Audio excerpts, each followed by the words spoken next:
안희정 지사의 5%포인트가 일단 숫자로는 안철수 전 대표의 품으로 들어간 것 같습니다. 자, 40일밖에 안 남은 5월 9일 대선. 그런데 지금 이 시점에 안철수 전 대표의 상승세가 일단은 대단한 것 같습니다. 지지율로 한번 보시면 물론 어제도 2위라는 지지율 성적표는 나왔습니다만, 민정수 원장님. 네. 10개월 만입니다. 저 여론조사 기관에 따라서는. 10개월 만에 안철수 전 대표의 지지율이 2위로 올라섰는데, 핵심은 저게 다 안희정 지사 것이 가져왔다는 데 있는 것 같아요.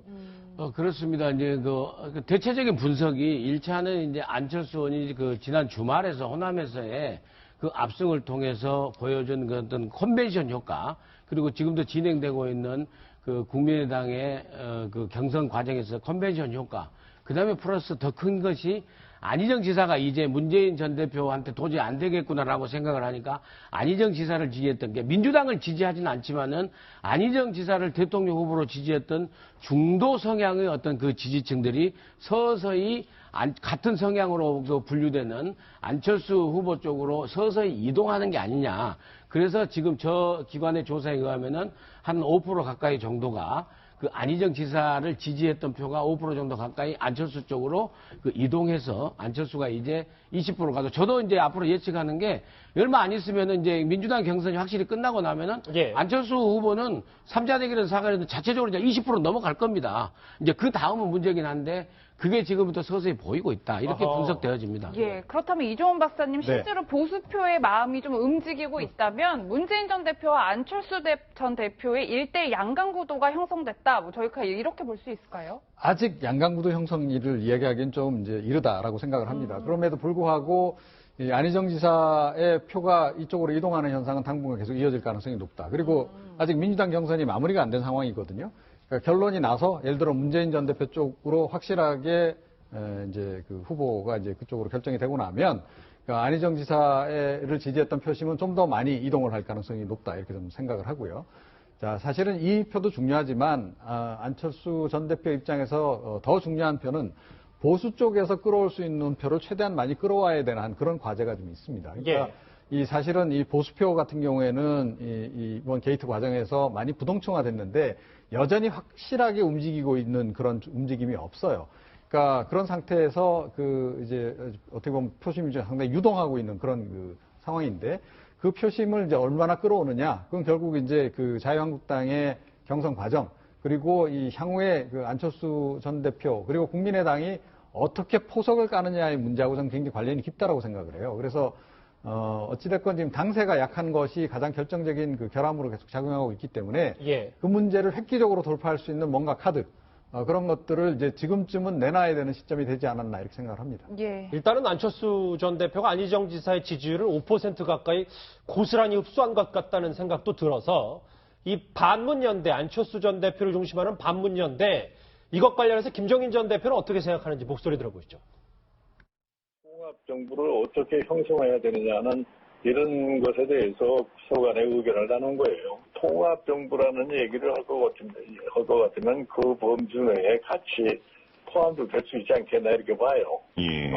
그러니까 안철수 후보 대 문재인이다, 이렇게 고정지어서는 생각할 필요가 없지 않나.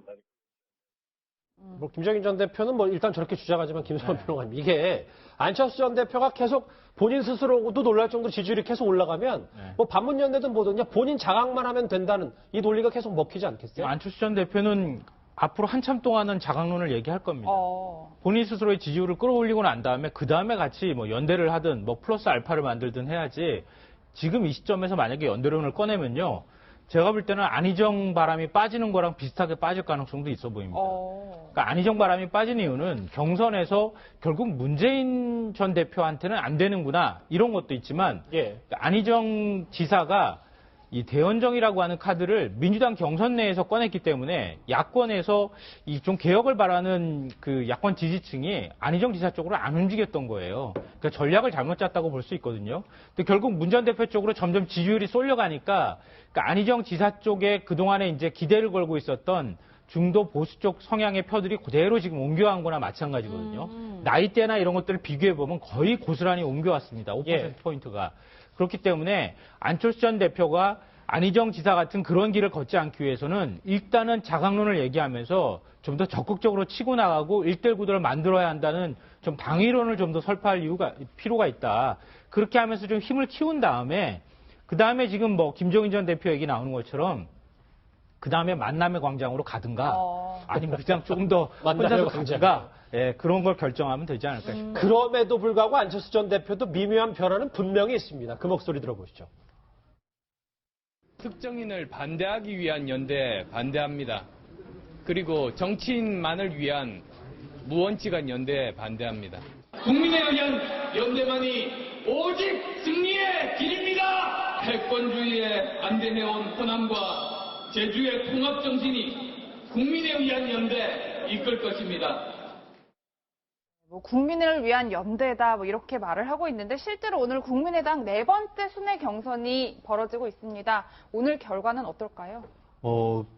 전체적으로 그 대세론이란 것은 어떻게 거부할 수 없는 대세론인 것 같습니다. 실질적으로 지금 호남에서 시작된 대세론이 상당 부분 불어붙이고 있는데 전체적으로 봤을 때 다른 분들이 다 따라오지를 못하는 것 같습니다. 10%, 20% 가지고 뒤집는다는 것은 근데 저기에 현실적으로 어려운 것이죠. TK에서는 반문세가 세다면 그게 다 고스란히 안철수 전 대표에게도 실제 국민의당 말고도 갈 수 있냐 없냐 이거 아니겠어요? 결국 그런 부분에 있어 가지고는 일단 아시다시피 후보가 확정될 때까지는 표가 안 갈 가능성이 있겠죠. 그렇지만 여전히 마치 호남에서 전략적 선택을 해서 될 사람을 밀어주듯이 TK 지역 내에서도 그와 같은 바람이 불 가능성이 있는데요. 그와 같은 것은 지금 현재 TK 지역 내에서도 여전히 친박이라고 할 수 있는 김진태 의원보다는 홍준표 지사를 상당히 지지하는 그런 모습 속에서도 그와 같은 전략적 어떤 투표 가능성을 보여줄 수 있는데 앞으로 이제 국민의당 바람이 호남을 넘어서 TK 지역에서 얼마나 불 수 있는지 여부에는